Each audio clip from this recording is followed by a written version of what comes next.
If you are elated by prosperity, you are bound to be shaken by adversity. That's why sages and saints guide us to maintain equanimity. Under both circumstances, maintain an even keel. Confront adversity with the spirit of resignation to God. Understand there is a divine purpose for this difficult situation that we are currently going through. Assert, even this will pass away. Do not allow your intellect to be affected by sorrow. It is very easy to get dejected and to go in that downward spiral, but we have to remind ourselves this is all a cosmic leela, a show, a play, and we all have to complete our part in this. When you perform virtuous karmas, you are in a position to remain detached from the fruits of karmas. This is the most important shloka in Bhagavad Gita. Karmanyavadhikaraste ma phaleshu kadachana ma karma phala hetu bhurmo sangvastvate karmani. Meaning, you have the right to do your duty, but don't get attached to the fruit. It will come. Whatever comes, accept it with gratitude, as long as you have put in your best self-effort. And don't claim credit for, don't become, say, because of me this thing happened. That inflates our ego. And then we cannot also be lazy. We cannot avoid karma. We have to do karma in this human body till our very last breath. That is the essence. So when we stay away from the fruits, then the karma cannot stick to you. Otherwise, it becomes karma. Therefore, we will have to either reap the reward or accept the pain from that karma. But if we give it to God, then all karma becomes a karma, which means it is no longer a karma. Therefore, perform actions on the basis of compassion and goodness of the heart. That's what we have to do. Always have love and compassion and goodness. Whether we succeed or not doesn't matter. But did we approach it with humility and with an approach to help mankind? That's important. Therefore, all actions should have compassion and goodness. Detach from the world and aspire for God realization. Such a beautiful reminder. Detach and attach. When we say detach, doesn't mean we don't become a part of the world. We continue to do everything, but inwardly we are knowing our true goal. We know what we have come to this earth plane to do, and therefore that North Star should always be guiding us, our founding principle of self-realization. May God bless you. Thine, Swami Jyotirmayananda. So beautiful message by Swamiji. Soon his birthday will be celebrated in Miami, where he turns 92. So may God continue to give him a long life, healthy life. May he continue to inspire all of us who are walking on his guidance and his footsteps. Hari Om Tat Sat. So let us do our kirtan, after which we will go into this beautiful scripture, Yoga Vashistha, which we have been studying for a long time. Okay. So let us enjoy the satsang and the kirtan. Jaya Ganesh, Jaya Ganesh, Jaya Ganesh, Pahi Mam, Shri Ganesh, Shri Ganesh, Shri Ganesh, Rakshamam, Sharavana Bhava, Sharavana Bhava, Sharavana Bhava, Pahi Mam, Kartikeya, Kartikeya, Kartikeya, Rakshamam, Jaya Saraswati, Jaya Saraswati, Jaya Saraswati, Pahi Mam, Shri Saraswati, Shri Saraswati, Shri Saraswati, Rakshamam, Jaya Guru Shiva Guru Hari Guru Ram, Jagat Guru Param Guru Sat Guru Sham, Adi Guru Advaita Guru Ananda Guru Om, Chid Guru Chid Ghana Guru Chinmaya Guru Om, Jagat Guru Om Guru Sachitananda, Shankaracharya Shivananda Jyotirmayananda, Shankaracharya Shivananda Jyotirmayananda, Shankaracharya Shivananda Jyotirmayananda.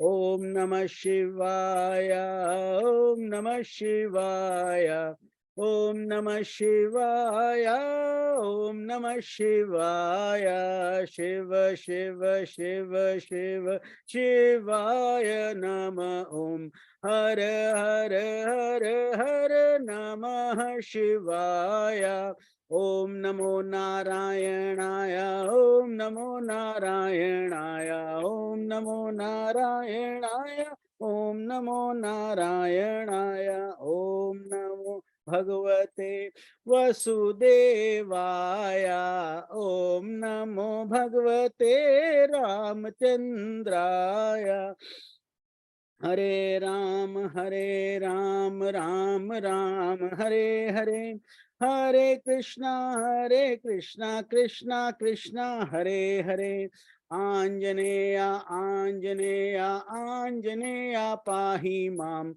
Hanumanta, Hanumanta, Hanumanta, Raksha Mam, Om Shakti, Om Shakti, Om Shakti, Pahi Mam, Brahma Shakti, Vishnu Shakti, Shiva Shakti, Rakshamam, Adi Shakti, Maha Shakti, Para Shakti, Pahi Mam, Ichha Shakti, Kriya Shakti, Jnana Shakti, Rakshamam, Gangarani, Gangarani, Gangarani, Pahi Mam, Bhagirathi, Bhagirathi, Bhagirathi, Rakshamam, Hari Om, Hari Om, Hari Hari Hari Om, Hari Om, Hari Om, Hari Hari Hari Om, Om Shanti, Om Shanti, Om Shanti, Om, Om Shanti, Om Shanti, Om Shanti, Om,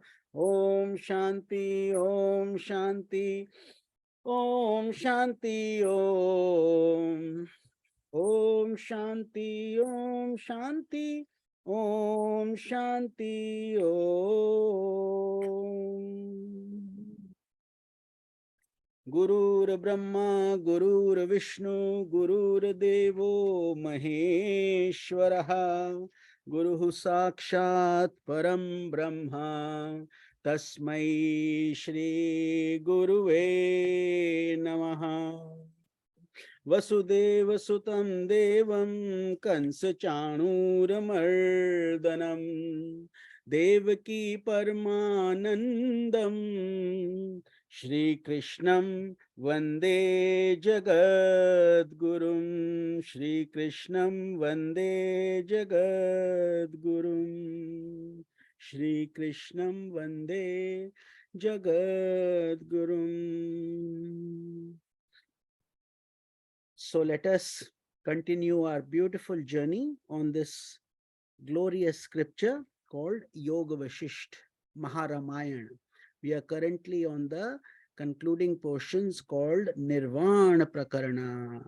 Nirvana, as we often remind all of us, is mukti, self-realization, liberation, God realization. All of them mean the same thing, meaning our union with God, which is the whole purpose of this glorious scripture.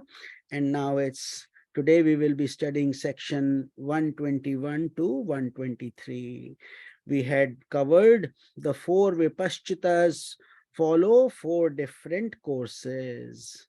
As you remember, last week we were doing the other satsanga on the Bhagavad Gita for 3 days. So this is our second week where we are continuing Yoga Vashistha from 2 weeks ago. So we need to remember we were studying section 117 and 118 to 120, where we had covered King Vipaschita, where he was describing the beauty of nature, and he had converted himself into four of him to protect his kingdom, and how those four parts of himself were defeated. And the description of peacocks, cranes, and others, we were studying about what a liberated sage should do, how he behaves, what good satsanga means to the aspirants. So today we will be picking up section 121 to 123. The four Vipaschitas follow four different courses. So Sage Vasistha continues to share this the story, the teachings, the satsanga with Lord Rama himself. He says, "O Rama, the Vipaschitas reached the coast of the ocean. They arranged for the management of their four kingdoms and decided to explore the vastness of divine creation. They were endowed with amazing powers by the grace of the fire god. They had conquered the elements and they could travel according to their will. The Vipaschita that traveled to the west encountered a mighty fish that swallowed him and carried him through the salty ocean up to the proximity of the Milky Ocean. The Milky Ocean in Hindi we call Kshir Sagar. You have probably seen Goddess Lakshmi massaging Lord Vishnu's feet, and where Sheshnaga is giving them protection, and on the couch of the snake, they are both sitting and enjoying. That is called Kshir Sagar. So there, the fish brought him out of its belly and left him there, that Vipaschita in the west. So he proceeded onwards. In the course of his travels, Garuda is Lord Vishnu's vehicle, the mystic eagle. He carried him to the banks of the Milky Ocean.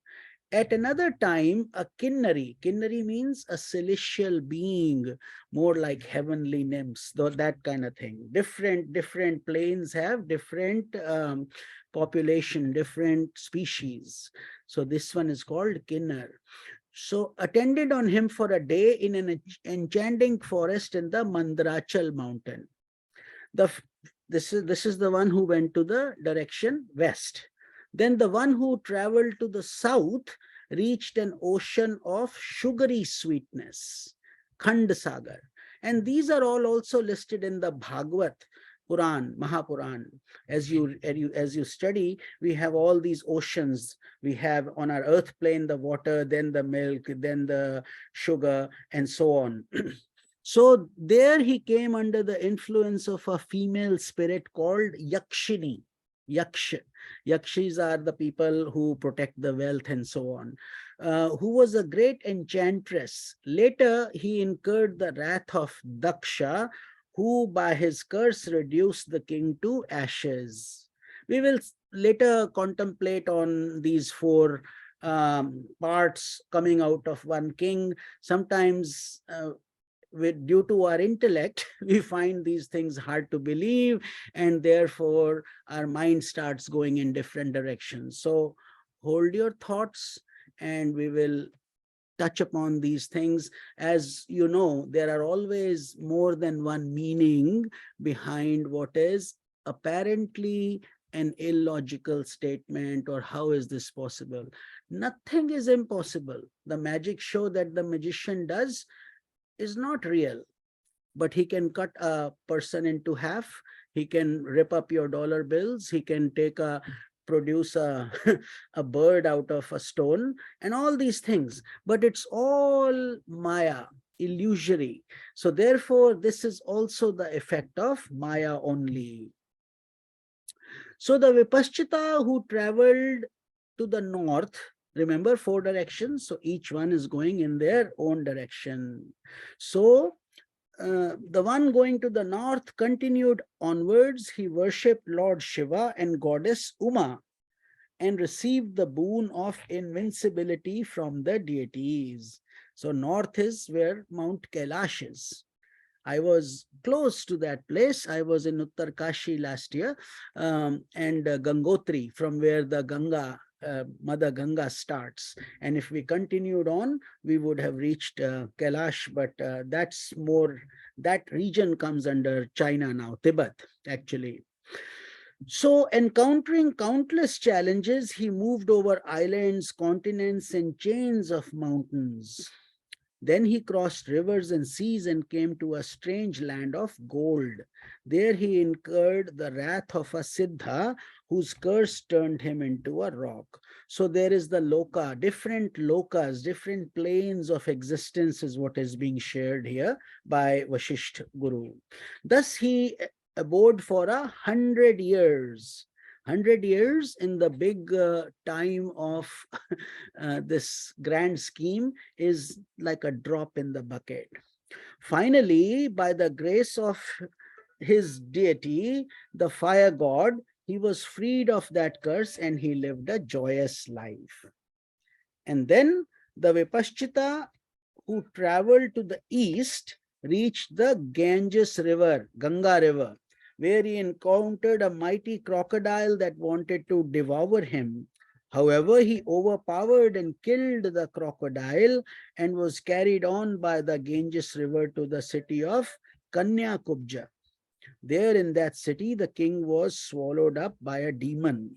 However, the king destroyed the demon and emerging out of the demon's body, continued his journey. He reached the shores of the Milky Ocean, and while enjoying the Nandan groves, he became passionately attached to an Apsara. Apsara meaning celestial nymph, and spent 70 years there. Section 124 says, the miraculous power of avidya or ignorance. And that is what we will cover now. Sage Rama asked, "O sage," Lord Rama is asking these questions not because he has those questions. Remember, he is an avatara of Lord Vishnu himself, but to help us, to guide us. So therefore, this satsanga is meant for our evolution through these personalities. In the Bhagavad Gita, it is Arjuna asking those questions for our benefit. Here it is Lord Rama himself. He says, "O sage, how was it possible for one Vipaschita to turn into 4 personalities, each having a distinct nature?" So Lord Rama knew that some of us may be thinking of this question, so he asked it. Sage Vashistha replied, "O Rama, it is the inherent capacity of the self to sustain the projections of ignorance. That is what we call illusion or Maya. It appears so real, yet it is non-existent. During dream, one person becomes many individuals abiding in a world of countless objects. So too, oneself becomes many due to avidya or ignorance. So in your dream, have you ever realized everything in your dream is you only? You meaning your consciousness that has created. You are closing your eyes, none of your senses are functional, yet in your astral body, you see images, you hear sounds, and you go through the pleasurable or bitter experience depending on your dream. So that grass that you are walking on is you yourself is you, the water you see is you, the mountain you see is you, the snake who's coming to bite you if it's a bad dream is you, and whatever you are seeing in different colors, ways, shapes, or forms is coming through You only, you slept, there was no dream, nothing. All of a sudden, all these things have come up. From where? From your consciousness, the self. That self has the ability to hold the projections. For how long? Till the dream is broken. Till it is broken. As soon as the dream breaks, there is nothing. No mountains, no grass, no snake, no you. Everything is over. Then it's just you wake up, the dream is gone.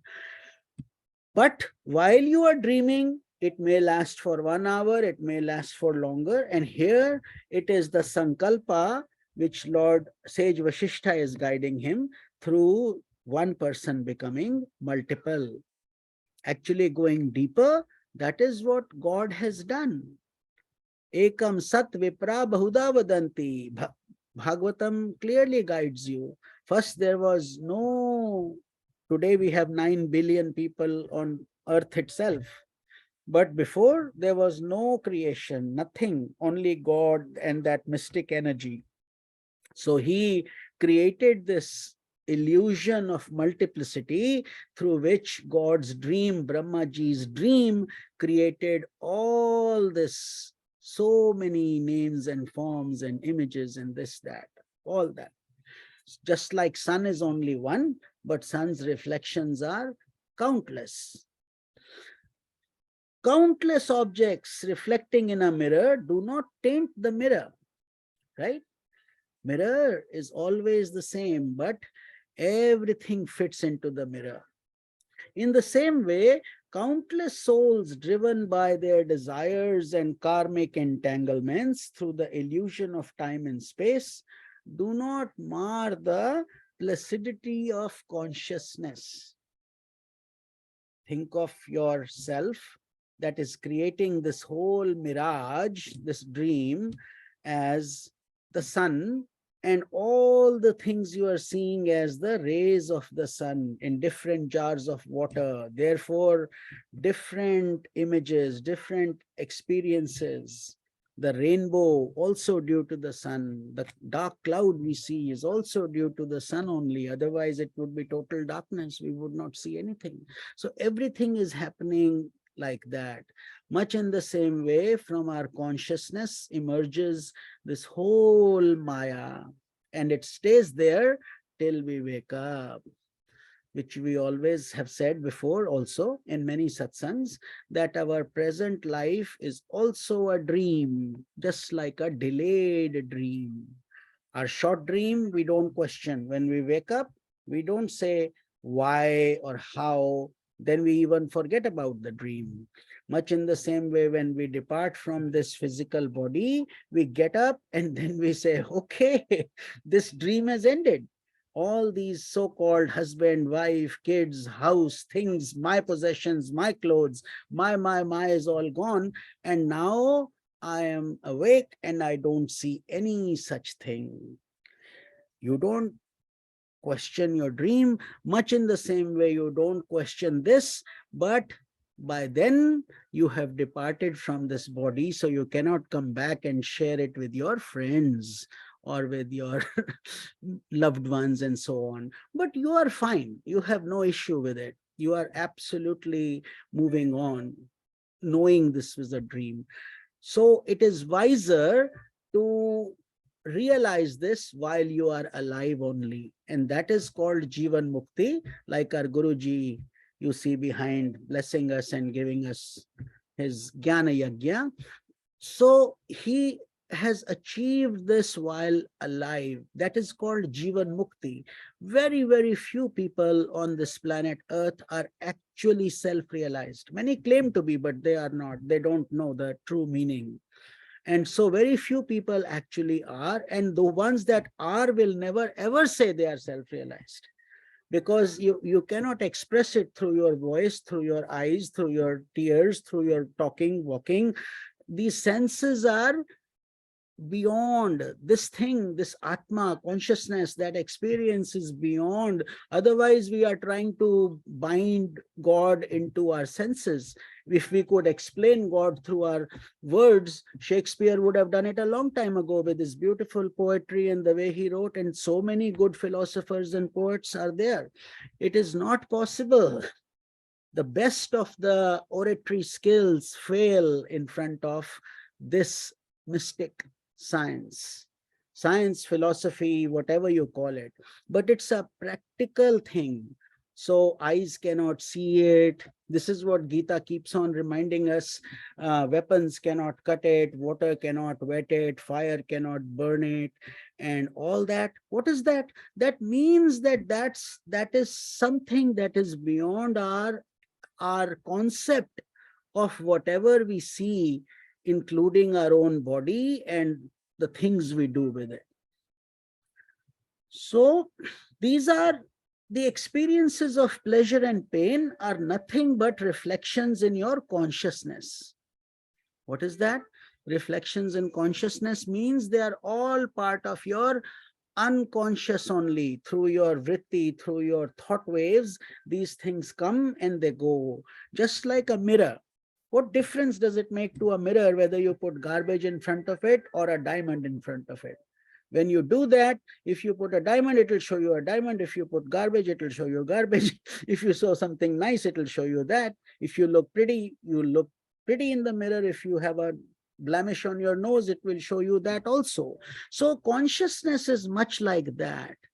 There is nothing but reflections in consciousness. But does the mirror get impacted? No. So if we have a blemish on our nose, it's our problem, not the problem of the mirror, right? It's simply showing you what you have. But the mirror is sparkling clean, assuming it's a clean mirror. If it's a dirty mirror, then you have to clean the mirror also, which is what we are trying to do to clear our, when we say do purify, shuddhikaran, what is that?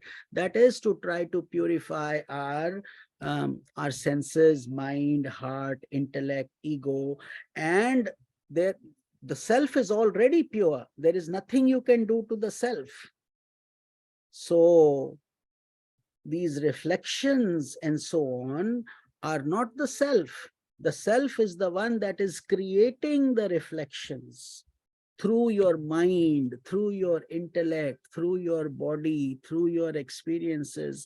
And that is why we call this mystery Maya Jal. Maya matlab cosmic illusion.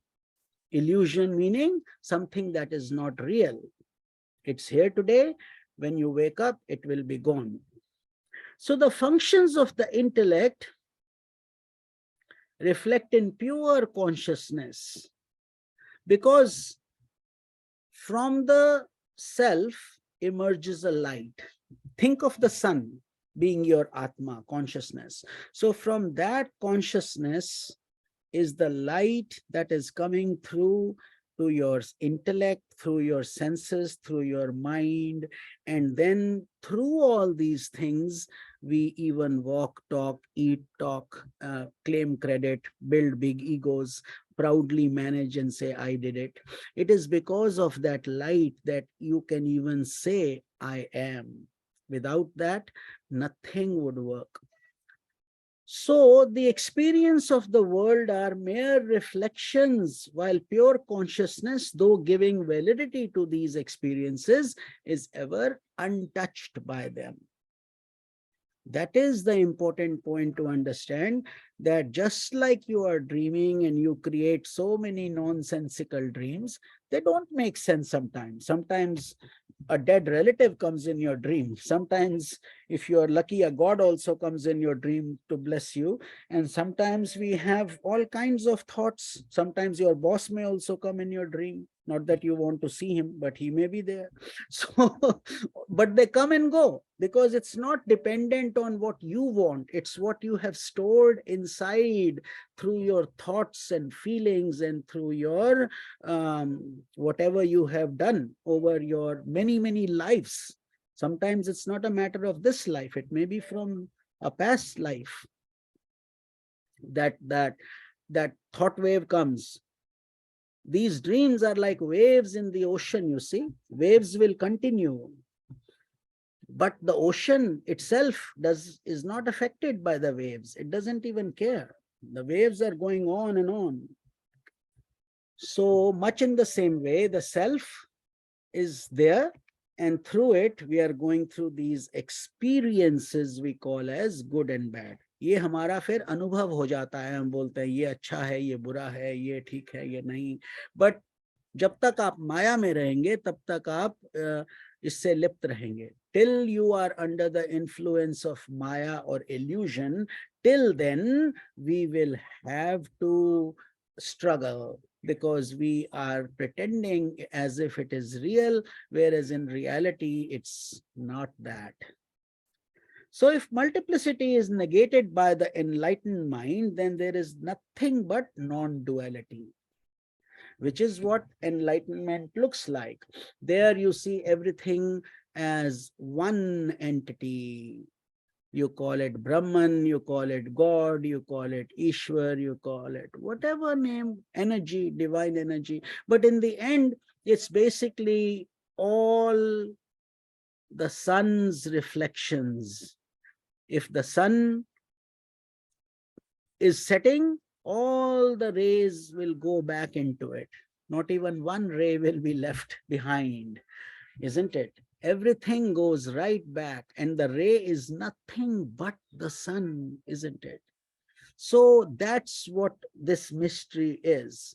There is no multiplicity. There is no billions of rays of the sun. You ask the sun, how many rays do you have? It cannot tell you. Much in the same way, you ask the ocean, how many waves do you have? It cannot tell you. You ask the sky, how many clouds did you produce? It will not be able to say. Much in the same way, we also have to understand that all the stuff of our coming and going and this practical reality is nothing but the image of the self through the reflection. That's why we are called Jiva. You've heard, we are the Jiva. Then there is a Parameshwar, Param Ishwar, meaning God, one God, and we are the image of God. So basically the reflection is the Jiva and the source is the Brahman or God. Just like in this example, the sun becomes the God and the ray of the sun becomes the Jiva or us. If the mind is partly enlightened, there is duality sustained by non-duality.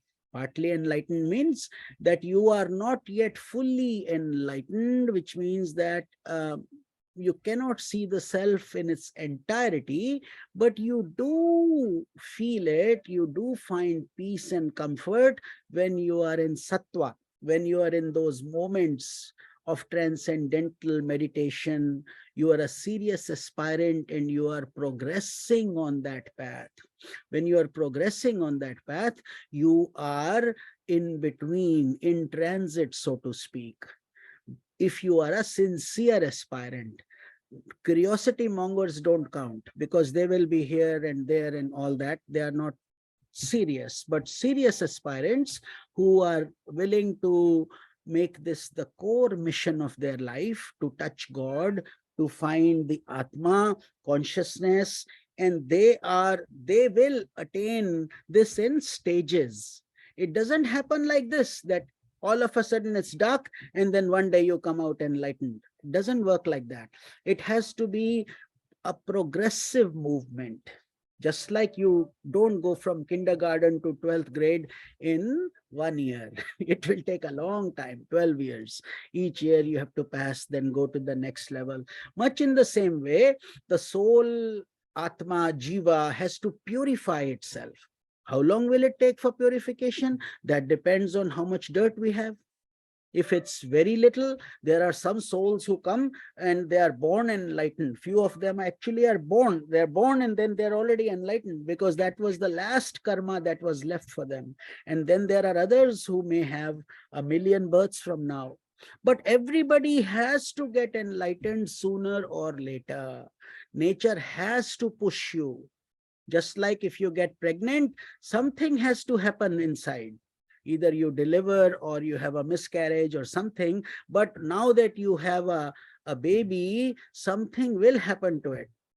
So it's better to take good care, nurse it, and read good thoughts, keep good, good thoughts. And if you're dealing it in a proper way, then proper things will happen. But if you abuse yourself and you continue to drink and smoke while pregnant, then the damage is being done to the child also, and as a mother to you also. So those are the choices we have in life. Everything is a choice. What we do, how we do, what we do, it's a choice that you are all here. All of you who are attending the satsang, all of you are taking time. It's not that you cannot do other things. It's not that the malls have closed. They are still open, but you made a choice and you make it a priority.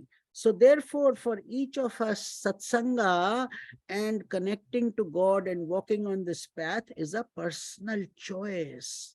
Therefore, we should not feel too proud. Oh, look, I'm so spiritual. We should never say that. It's a decision we have made for our own evolution, for our own uddhar, for our own benefit. And yes, it's a great blessing of God.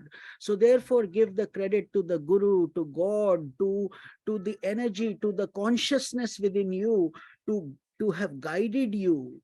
We are by ourselves zero.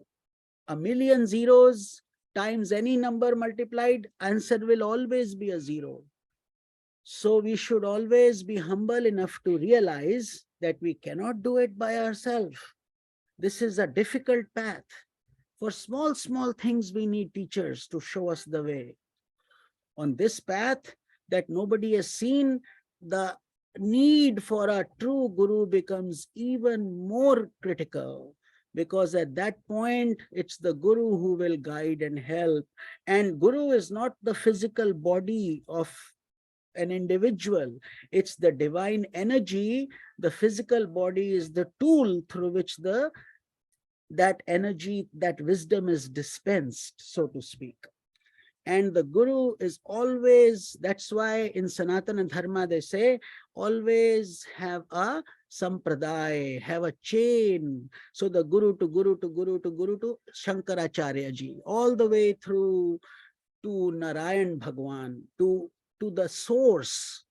So therefore, all these energies bless this aspirant who wants to seriously evolve and benefit himself. Eventually, we will all be pushed to it.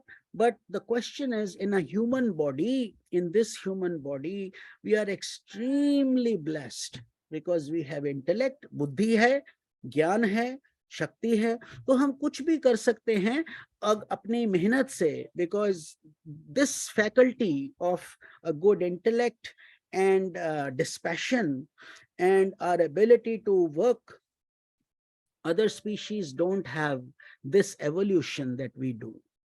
So therefore, it's a golden opportunity to make hay while the sun shines.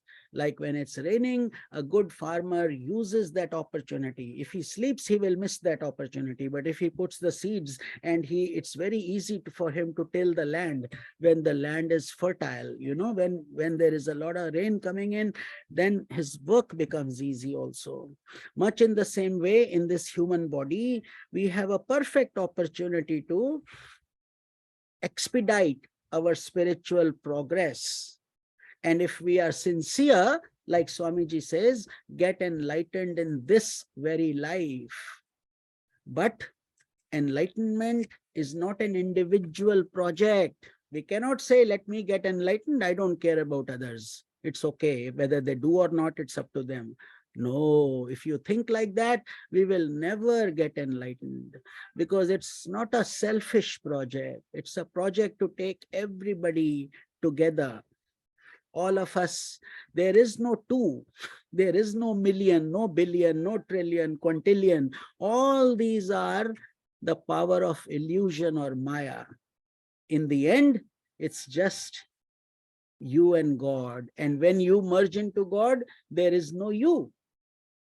See, that's what enlightenment means. You cannot, like a salt doll going into the ocean to measure the depth of the ocean, but the salt doll will do what? it will melt into the ocean. Can it come back and tell you the ocean is this deep? It cannot, right? Much in the same way, we cannot measure God, we cannot quantify him, we cannot try to bind him into our expectation and to our interpretation of what he is. He is beyond all laws. He has created these laws for our evolution, therefore we follow them for our benefit. So continuing, he says, due to a special type of prarabdha, what is a prarabdha? Fructifying karma. So when something like the fruit that comes on the tree, prarabdha, so that is what it is. So King Vipaschita, who had turned into 4 personalities, each working out a portion of prarabdha. So when their time to experience whatever fructified was being done through these 4 personalities. Then Vashisth Muni says, yogis are known to have the power of turning into many personalities in order to exhaust the burden of past karmas. We are talking about today. I don't think many yogis like that exist. Some there maybe they're in the Himalayas, but their powers are very very secret. They don't easily share it, and that's not the goal also. Actually, in this human life, like Swamiji guides us, if we follow integral yoga, the path of integral yoga, which is what our foundation is, integral yoga foundation, a little action, a little devotion, a little meditation, and a little spiritual satsang and study. So if we do that little by little, that is enough to give us the boost, like a rocket. Kennedy Space Center, right? We see these shuttles go. These shuttles have so much power in them that they transcend what? The gravity. Then they go beyond gravity, and then they can reach Mars, they can reach Moon, and all these things. We also can do that through the grace of our Guru and through our holy scriptures. But if we are sincere, we cannot fake this journey. We cannot make it, we cannot just talk about it, we cannot just intellectualize it. We have to live it. Tons of theory and ounce of practice. So reading and reading and reading, memorizing so many shlokas, knowing so many Upanishads is not our goal. That is not what we should be doing. Although if you do it and it's helping you grow, is okay, but it's also a vyasan. It's like it's sometimes there is a vyasan called Shastra Vyasan. We want to read, but we don't like to meditate because we gravitate towards enjoying the Upanishads only. So we keep on going deeper and deeper and deeper. But if we are not benefiting, which means if peace is not coming to our heart, then the Guru will say, stop that. That's not what you need to do. Right now, you need to just sit for 1 hour, 30 minutes or something and do your japa. Japa, meditation, they're much stronger. But scriptural study, also very important. Better when you do it like we are doing together, because then you can ask questions and you are also being guided properly. The same scriptures that initially give you a lollipop, they will tell you, oh, if you do this, you will go to heaven. And worldly people say, oh, yes. So what will happen in heaven? In heaven, you will get these things, this little candies and that things you are enjoying, whatever you like, you will get it 1 billion times more and unending with no calories also, no weight gain. Everything is good. So you continue to go on that journey. Not that they're lying. The scriptures are not lying, mind you. These things are really true. But that's how they entice you to get into this. And so many portions of the Vedas in the Karma Kanda do exactly that. How to go to heaven, how should we not go to hell, which is of course the very first responsibility, because if we are not even fit to go to heaven and we are doing papa karma, pap means sins, if we are doing sins, then heaven is far away. So therefore these kings and stuff used to do a lot of good by doing yagyas and by donating charity, so many things, so they could go to heaven. But as you advance, then if you are a serious sadhak, which there are very few on this planet earth, very few people are really serious. Everybody else generally is curious. They may not be serious, but they're curious, which is okay. That's a good start. So but what will happen, the same shastras, the same scriptures later will tell you, as you grow, the scriptures also grow. So then they will tell you heaven is kindergarten. Don't ask for heaven. That is not going to give you liberation. That does not equal liberation. What is it? It's simply a longer ride of your car. But when your gas tank is coming to empty, guess what? You have to come back to the gas station, isn't it? So that is what heaven will also do. You have to come back after you have exhausted your karmas. So therefore, the same scriptures then tell you to go higher and higher. Don't get stuck in these things. Now, if you don't have a guru and you are highly intellectual and you have not understood the depth of these scriptures, you will say these scriptures are all confused. On one end, they're saying heaven is really good, it's a million times better and you should go there. Then here it's saying, the scripture is saying, heaven is not good, you should go higher. So which one is right? It will confuse a new aspirant who is not yet competent to handle. So first we have to wear a life jacket when we are trying to swim. Only after a lot of practice can we actually go in the deep waters, isn't it? So that is what we are talking about here. So prarabdha, when the prarabdha karma comes, we have to accept it. It's like your complaining is not going to reduce it. Actually, it makes it worse. With prarabdha, it doesn't end just because you are complaining. It makes the process more painful and it has to be tolerated still. There is no choice in that matter. So therefore they say, jab prarabdha jhelna hi hai, so then we should adjust with a sense of resignation to God and say, this too shall pass away. Just like we just said, when we were reading Swamiji's message, ye bhi guzar jayega.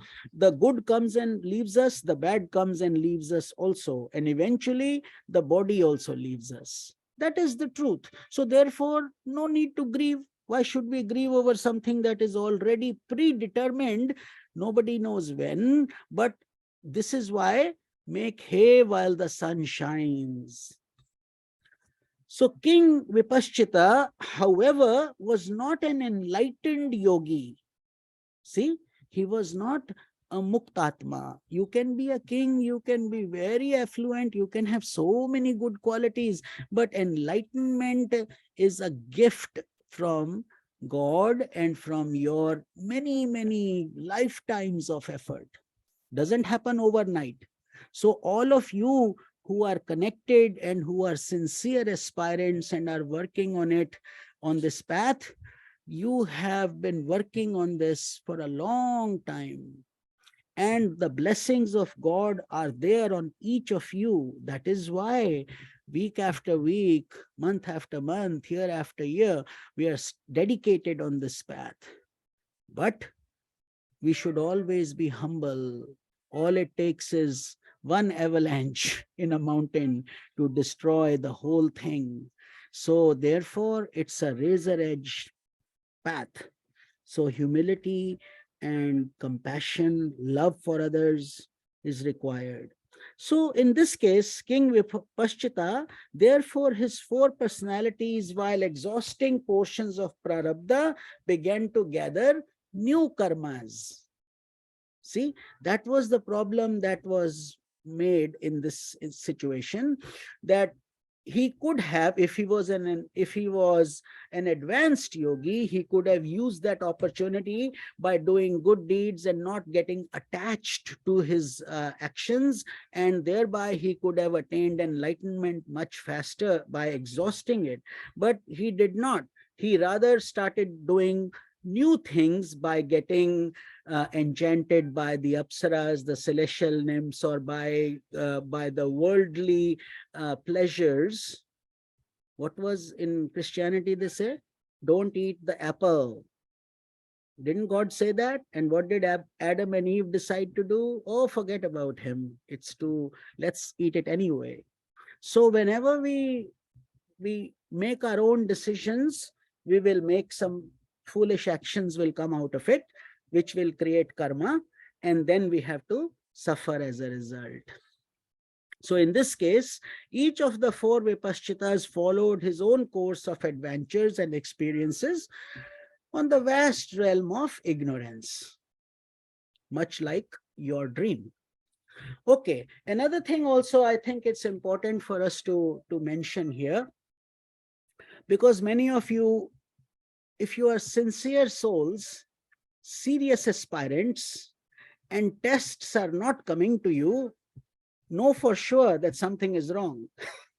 It's not possible. See, this is why most people are scared of this path, because they all want everything to be just fine, everything to be surface level, looking very neat and clean, and everything is polished, but yet it's all a mirage. So when you go through pain, you go through a disease, you go through some loss, something happens, that is, adversity is coming more often than prosperity, then understand that God is deeply investing in you, deeply. And that means you are doing all the right things. Don't get frustrated. If you say, oh, I'm praying and look what's happening, I'm struggling more and more, what is this? God is not listening to me. That is kindergarten foolishness.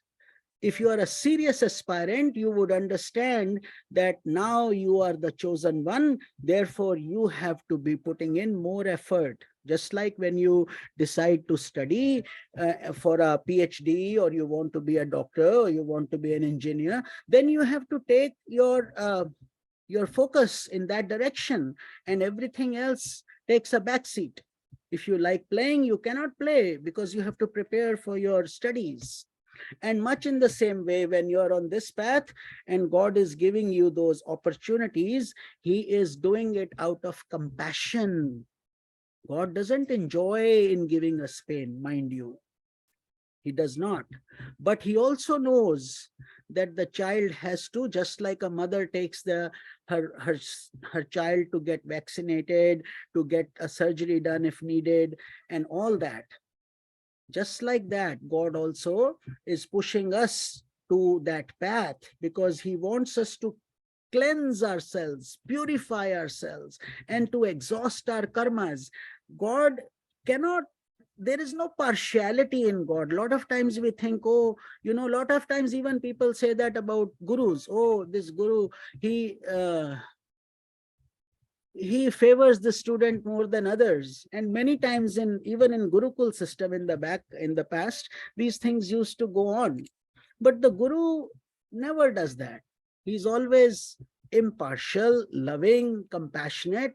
But obviously the student who is shining brighter will command more attention from the guru, and the guru will also make sure that he is feeding that person more. If there is no question, how can a guru help somebody who has no questions, who's fine, who doesn't want to, who's contented, or who's doing little, very little?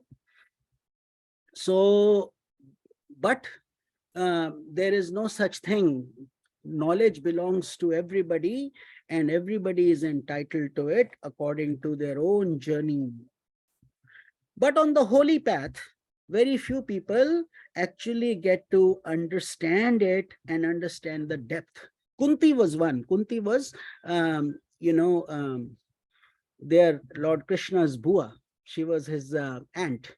And Pandu's mother, the 5 Pandavas, their mother was Kunti. And she would tell Lord Krishna, oh Krishna, he says, what do you want, Buaji? And she knew he was God. So she said, just give me pain.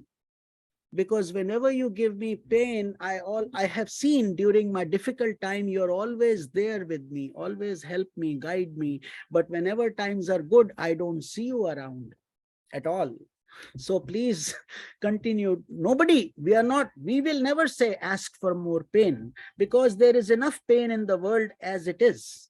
Enough. You don't have to ask for pain. It will come knocking on your door, whether you want it or not, like it or not. So it's okay to be practically secure and happy and do whatever you need to live and manage your pain. But if it comes, at least don't complain. At least understand the depth behind it. Another thing I will tell you, as you advance on this spiritual path, little miracles will happen. You may not even know a miracle has happened. So, and you will not fully understand it. But suppose in your guru told you to meditate, you started meditating and you started enjoying it a little bit.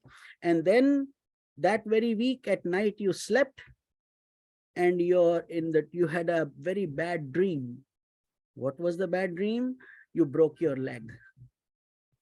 You broke your leg. You were on a horse. The horse fell. You fell. Your leg broke. You woke up. So if you are a serious aspirant, what happened is the compassion of the Guru and God's blessings came to you and reduced your prarabdha karma, where it ended in a much reduced pain for you. Pain was there. Dream is also painful. Good dreams, bad dreams, nightmares. Sometimes we sweat with a nightmare. So here, if we are ignorant, we will say, what is this? What kind of a guru? He told me to meditate and I'm doing good things and bad things are happening to me. Why this dream has come? But if you are a sincere aspirant and you are being guided properly, you will have tears in your eyes and thank God that this could have been happening in my living situation, which means it would have been a 5-month ordeal. Or if my leg was supposed to be cut off, now it's done. Much smaller, much smaller. So many such things will happen where your life will be spared and you would not even know it. But God does not take credit for that. The Guru does not take credit for that. This is all, Guru is nothing but an energy of God. That's all that he is. He's an ambassador in a different country representing his country. So we are ambassadors of God representing God. So if ultimately a policy changes or something happens, it's his wish ultimately. So whatever is coming from the Guru is also coming as a blessing of God only. There is no difference between Guru and God. So therefore, please understand, when you are a sincere aspirant and these things start to happen, don't consider it as oh, why ye kyun ho gaya, wo kyun ho gaya. अगर आप एक अच्छे साधक हैं और ये नहीं हो रहा है, then you should doubt. Why has God not picked me yet? What have I done? Why am I not going through these experiences yet? So that's, and it will happen, no doubt, it says. So one jiva may turn into many jivas and many jivas may turn into one jiva. In your dream, that is the practical. This should not be surprising to an aspirant. The jivas are not constant units. Like I said, they are all rays of the same sun in drops in different pots, different water, different containers. So if the container is dirty, whose fault is it? What can the sun do about it? He's shining there, but if the container itself is full of moss and dirt, it will not produce any reflection. But suppose the same sun falls on a piece of glass that is a mirror, now the light will revert back and go in so many different directions also. So that is what we have to do. That's why all sages and saints, what do they say? Shuddhikaran karo, shuddhikaran karo, shuddhikaran karo. Matlab purify, purify, purify constantly. You don't eat in a dirty plate, do you? when delicious food is being cooked, suppose your plate is full of dirt and foul smelling, you will have to first clean it. Much in the same way, we have to clean our own concepts of what is God, who am I, what is my family, what am I doing here, what is my purpose in life, what should I do, is death painful, what is all this. So then all these things become so simple. Once you see an elephant and you have eyes, you don't have to analyze the elephant. But if you are blind, like that six blind people story we always say, somebody touching the back of the elephant saying it's a wall, somebody says it's a broom, somebody is touching the ear saying it's a winnowing fan, somebody touches the trunk and says it's a rope, it's a snake, all that. So basically, but yet if you have eyes, what do? Just one look. So that's simple. So that's what spirituality also is. वही है. तो इसमें don't get too much into, if you like rituals and it's helping you, that's fine, do it to a limited extent, but then rise above it. Rise above it. Be spiritual, be more into sadhana, be more into touching God. God wants to know how much you love him. He wants to know your feelings. He doesn't care how many Sanskrit mantras you can pronounce properly. It doesn't hurt if you know them, by the way. They're very good. We are not criticizing Panditjis or other people who are very ritualistic. That's all okay. But if you are a sincere aspirant and you are on the journey to self-realization and liberation, please understand your goal is, time is short, life is short. We are like a leaf, a drop on a leaf, any point we can drop. So therefore we should leave everything and give this satsang the highest priority. We should give our sadhana the highest priority, and we should go deeper and deeper into spirituality and understand the mystical, deeper meaning of what it is. And it's very clear. The sun, the ray that has found its source, the sun, will go back to the sun, but the rest of the rays falling on dirty water will still stay there like that. That's why enlightenment is an individual experience. It's simply you finding your reflection and knowing that you are nothing but a ray of God. ये बात हो जाता है. तो अगर ये समझ आ गया तो life becomes very easy, spirituality becomes fun, and it gives you more joy, and it gives you such a spiritual high that I tell you, all these things that people do, spend money and then they suffer through addictions and all that, goes away, and you are always in this state of ecstasy. Bhagwan ki kripa. So the jivas are not constant units, you see. They are all separate according to their prarabdha karma. पीछे से क्या लेके आए हो और इस जीवन में कितना बटोरा है. What have you accumulated in this life? And when you were born, what did you bring with you from your past lives? That journey continues on and on till the karmas become exhausted. So, they are like reflections of the self in diverse mental processes, just like we just said. So, ekam sat vipra bahuda vadanti. There is only one truth. There is only one sun on our solar system. In our solar system, only one sun. But through that one sun, all the world is getting energy, it's getting power. And if it's setting here, it's rising somewhere else. So, if you ask the sun, what does your night look like? For us, it's night. For the sun, there is no night, right? It's always bright there, always.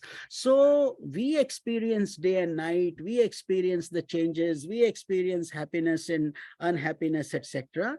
But at that level, at the sun level, there are only rays and there is only happiness and there is only light. He has never seen darkness. So the sun may reflect in 4 reservoirs of water, causing 4 reflections. And when these 4 are united into one lake, the 4 reflections now turn into one reflection. Does that make sense? So if you have 4 separate buckets, now each one is separately reflecting it. But if you are now in a bigger lake, the whole reflection is of the lake. In the same way, one jiva may turn into many jivas and many jivas into one jiva. What is jiva? What is jiva? Jiva is an individual soul that is impacted by Maya. Maya meaning illusion. Illusion is what? That what is unreal, you consider it as real. Ignorance and so on, that is being unreal. That is not our reality. So, but yet the world seems so real, and that is the power of Maya. Even Narad Muni, he told Lord Vishnu, what does Maya look like? So time is short, so we will not cover those stories here. But there are many, many such stories where sages and saints also come under its influence. So we should never underestimate Maya. We should not say, oh, I have conquered Maya. Maya is the magical power of the magician. God being the magician and his magic. So when the magician is performing his magic, for you, it is all happening, isn't it? It's so real. It's all happening. And then in the end, it all becomes unreal. Nothing really happened. It was all in the magician's tricks. Much in the same way, Maya continues to have its impact on most people. The scriptures uphold the concept of one soul appearing as many individuals and many individuals turning into one jiva. So that is very much possible. We should never argue about multiplicity. It's all the same thing. That is why we always say these religions, these our way of praying, our way of eating, who we are, all that may differ, but in the end, we are all the same human beings. We are born, we give birth, we earn, we have emotions, we live, we laugh, we cry, and we die. So now, if all those things are the same, do you think there are 50 gods up there? Allah, a Jesus, a Hindu, Krishna, and then some Zoroastrian god, this, that? No, that's not. It's all our faith, you see. Whatever faith you attach to becomes your reality, and God being omnipotent, omniscient, omnipresent can come to you in that form. That's all there is to it. So religion is man-made, spiritual laws are God-made, and they all have to be adhered to. We may not like the answers, we may not agree with them. Who cares? You are not the decider of that. You are here to go through your process, and if you have Sharanagati, if you are humble to accept it, and you have humility and you accept that there is a higher power, you will melt into it. Otherwise, you can continue your arrogance. We can continue with our atheism. God doesn't exist, we can say, and go with our material concepts of our own knowledge. But the consequences of our actions will matter. Therefore, we have the right to think, introspect, make the decision look before you leap. But once you have jumped, it's too late to go back. You then have to face the consequences of the actions. Good actions giving you good results, bad ones giving you bad results. Therefore, the main teachers always guide us that you should transcend the results. That's why Lord Krishna keeps saying, don't go after the fruit, don't go after the fruit, because if you haven't done it properly, you will be impacted no matter what. So in fact, the jivas are countless reflections in the one self. There is only one self. Think about it. A husband, you are a boy, you love somebody, you get then you become husband and wife, then you decide to have a baby, you create a baby, the two of you are your own individual selves, and you have created a new identity in its own way. It's full. It has its own brain, own thought, own likes, dislikes, own ability to make decisions. And when it grows up, it does its own things. That's why we do the mantra Purnamadaha Purnamidam Purnat Purnamudachyate Purnasya Purnamadaya Purnameva Vashishyate. Meaning you are full, your wife is full, she's in her own way full, and you were both. Where was this child before you were married? You created it, and that is also full now, isn't it, in its own way? So therefore it's all happening through that Maya Shakti, that God's power. We call the power of multiplicity, we may call it, but it's the same concept. It is one that has turned into many in the realm of ignorance. So we continue to stay in ignorance, and what does Maya do? It binds us so much tightly to that baby that we have given birth to, who didn't even exist. Then 1 year later, we cannot imagine our life without him, right? We say, how did we live before? Well, you were not even here. How was life? You forget that. And then what happens? You don't love others' kids so much, isn't it? So now comes the difference between main mera tu tera. This is mine and that is yours. He is my child, that is your child. Therefore the differences come up. The multiplicity creates more reflections, refractions. One is a clean jar of water, the other one is a dirty jar of water, and so on, whatever we have been studying here. But in the end, for a sadhak, we have to think of everybody as God's children. Just different families, different ways. So when knowledge dawns, any jiva may become liberated from the illusion of time and space. When knowledge dawns, what is that?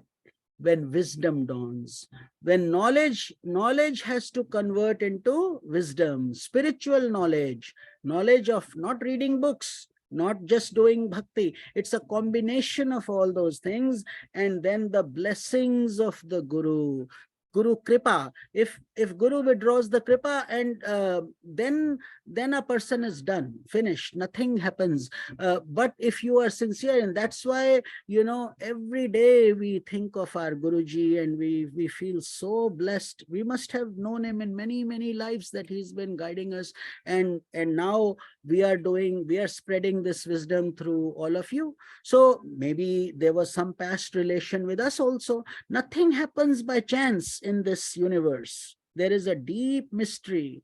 Some we can understand, some things we will not understand, but that's fine. As long as we are progressing is important. Are you peaceful? Are you happy in spite of troubles? That is the mark of a real spiritual aspirant. But when God's blessings come, then what happens? And Guru's blessings come, because Guru Kripa hi kevalam shishyasya param mangalam. When the Guru's blessings are upon us, then what happens? Auspicious things start to happen through God's grace. It's not that again, don't confuse Guru with the body. It's the teaching and the source through which you are gathering that energy. And there are different sources, but go to authentic sources only. And then your Guru who gives you mantra diksha, you can never separate from him. The Guru who has shown you the path and brought you higher and higher. No matter how famous you become, you may become 10 times more well known than your Guru, but you will always have that debt of gratitude to your Guru, because without him you could not have reached. And all these worldly things we always say are meaningless. Name, fame, this, that. What happens? Don't they die also? Don't we die also? A poor man dies, a rich man also dies. So we just try to get caught in the web of insecurity and so on. That is all foolishness. True aspirants, when God is on your side, nothing can happen. When Guru and God are on your side, adversity also becomes prosperity. And if Guru is not on your side, all the wealth in the world you may have, but you will not be happy. You will not be peaceful. And you will keep on doing karmas that will continue to bind you. Here, Vashistha Muni is telling, and see, Guru, Lord Rama's Guru, Sage Vashistha. Vashistha Muni is guiding him. So, same thing with Lord Krishna, his Guruji is Sandipani Guru. So, even God comes in this, in Sanatana Dharma, and every time they follow the ethical laws and the principles of being a good aspirant. They don't need to do that. Why did Lord Krishna have to drive the chariot for Arjuna? Such a low thing to do. But he doesn't think like that. God doesn't think this is a small job or this is a big job. Sincerity is what counts. Sincerity, faith, love, compassion, ये सब जरूरी है. तो when you get enlightened, then what happens? The ray, that ray has gone back to the sun, and you have transcended time and space. Naam or Roop. What we talk about Prapancha, Sat, Chit, Anand, Naam, Roop. There are 5 things that will constantly bind us to the world process. The first 3 are our Swarup itself, Sat, Chit, Anand. Ye to hamare andar hi hai. Existence, knowledge, bliss, absolute. We are already blissful.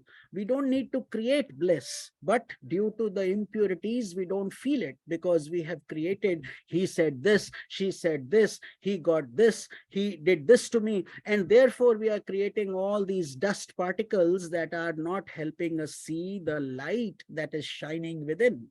And when that is cleared, then time and space also evaporate. And when you sleep, when you go to deep sleep, every night, you do transcend time and space, isn't it? You wake up refreshed. You don't know what was happening in those 5-6 hours you were sleeping. You dreamed and then you went into deep sleep. Deep sleep is God's way of nourishing our souls. But we are still in ignorance there. Although we are peaceful, we are happy, blissful, we come back. Otherwise, we would have been enlightened in that state, isn't it? So that state of your deep sleep has to become your state while waking. This is how enlightened people feel at all times. How peaceful you feel during deep sleep when nothing is needed. Your intellect is shut down.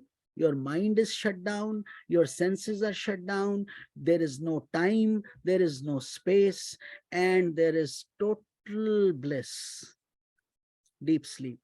But since that bag of ignorance that is keeping your body alive is still there, you wake up in the morning and you are back into Rajas and Tamas and so on, and then you try to get back into Sattva and life continues. That is the journey. So the liberation of one jiva does not put an end to the world process of the other jivas. So that's what we have to remember. Just because one person gets enlightened, that doesn't mean others will get enlightened. They will continue to be the same rays in different jars of water. The question is how much purification is required and how much cleansing is needed. Each soul has to deal with that on their own. And that's why some people take a lot of time. So we should not be in a rush to get enlightened very quickly. This is not like trying to get a bachelor's degree in 4 years or something. This is a lifelong, or many lives also can be gone in this direction. But every step you are taking is bringing you one step closer to your destination.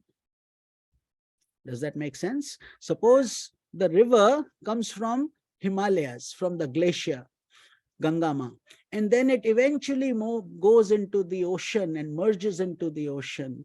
At that point, once the river has merged into the ocean, what happens?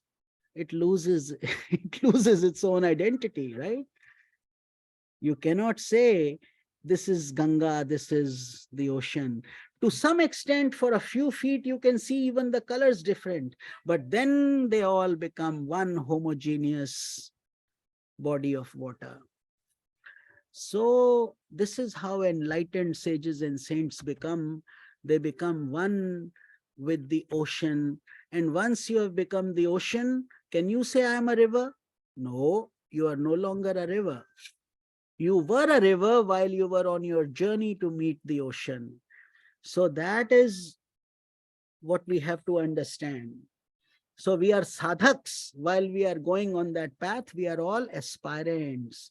Nobody is bigger, nobody is smaller. We are all satsangis walking on the holy path together. So clouds, due to their greatness, are able to offer rain to the mountains because of the moisture. When they come in contact with the temperature, then snow comes, rain comes, and it falls everywhere, isn't it? In the same way, great yogis are able to perform various actions for the well-being of the world by adopting numerous manifestations.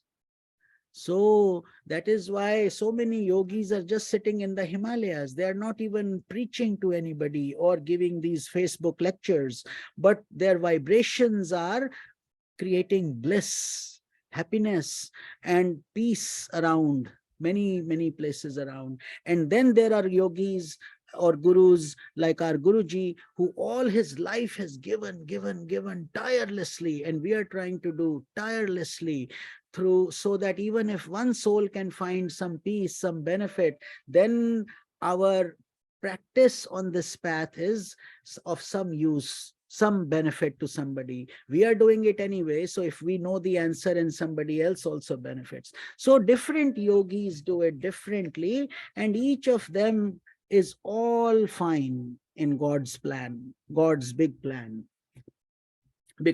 But it is much better if you are blessed enough to have a Brahma Shrotriya, Brahmanisht Guru. Brahmanisht means established in Brahman. Brahma Shrotriya means somebody who can explain Brahman. Brahman meaning God, who can take you through the maze of your questions and give you answers that your soul can develop, and it can nourish, and it can grow, and find the answer to the journey towards liberation. That is a true guru, not one who simply just doing things. There are so many different people on this world. So therefore we have to be very sincere on this holy path, and this is the path of giving. So that's what is being addressed here. Good sages and saints, nadiya na piye kabhi apna jal, vriksha na khaye kabhi apne phal, meaning that the river will give unconditionally to whoever is thirsty, anybody. And the fruit bearing tree, once a mango has come up and there are mangoes on the tree, anybody is entitled to it. Whoever is hungry can come and pluck it. Even people throw stones, they still give the mango. So that is what nature does. And if we are trying to become God-like, trying to become pure, then we have to be able to go through that cleansing process. You want to wear clean clothes? Every evening, every weekend, you do your laundry. You don't keep wearing dirty clothes. So therefore, our soul also needs to be cleaned every day. So Lord Vishnu, though ever resting on the couch of the Shesh serpent, is also engaged in various actions through numerous incarnations. That is the essence of this satsang. I got so carried away, I just looked at the time. Looks like we have gone over a few minutes, but thank you for your blessed participation, to all of you loving souls, and to so many others who will listen later. Lots of blessings to Aaron, to Parvati ji, and then to all the people here, Taranji, Pranam, Yogini ji, Alex, Ranjita ji, Shriram ji, Priya ji, Suresh Sairu, Reena ji, and all these beautiful souls, whoever who have joined. I hope and pray that we all aspire to become sincere aspirants, and continue.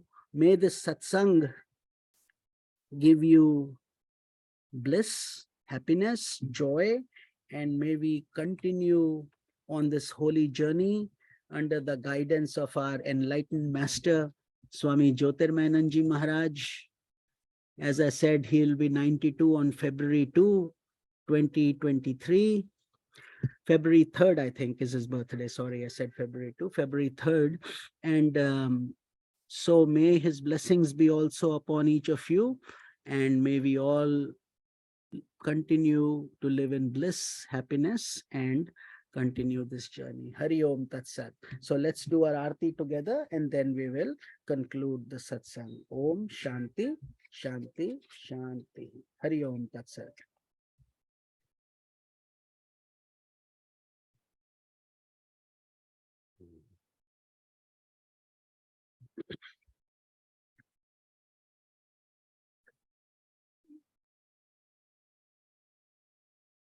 जय जय आरती विघ्न विनायक, विघ्न विनायक श्री गणेशा। जय जय आरती सुब्रह्मण्य, सुब्रह्मण्य कार्तिकेया। जय जय आरती वेणुगोपाला, वेणुगोपाला वेणुलोला। पाप विदुरा चोरा।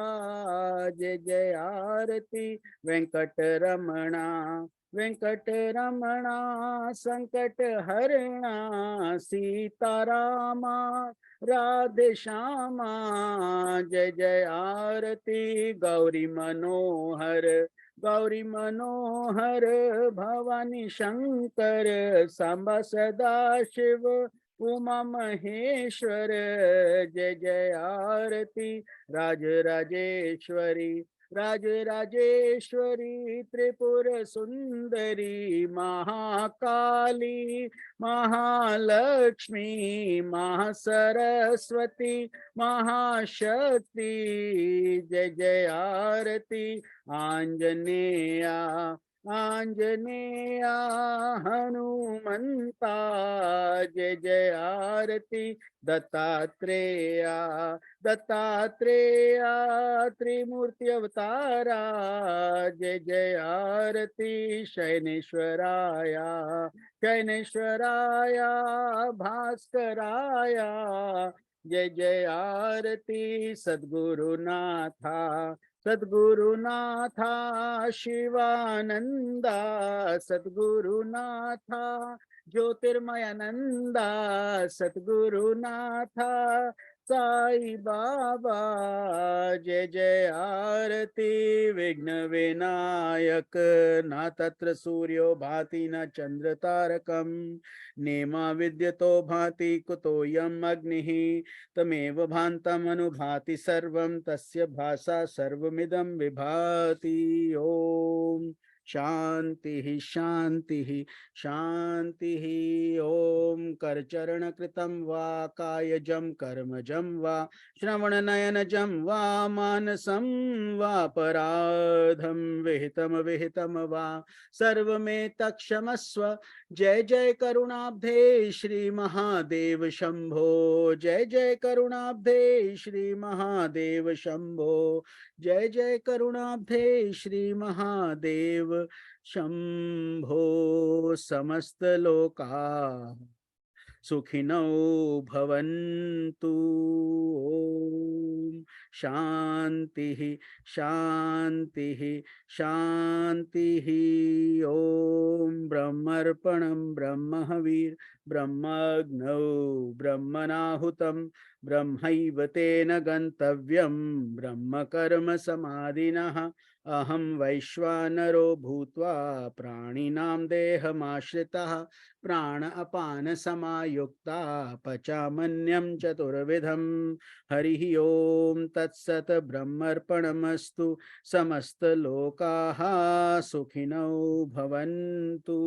ओम शांति शांति शांति। हरि ओम तत्सत्.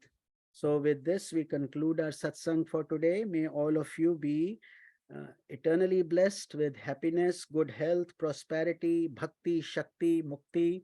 And we will see you this Sunday from the Shiva Vishnu temple.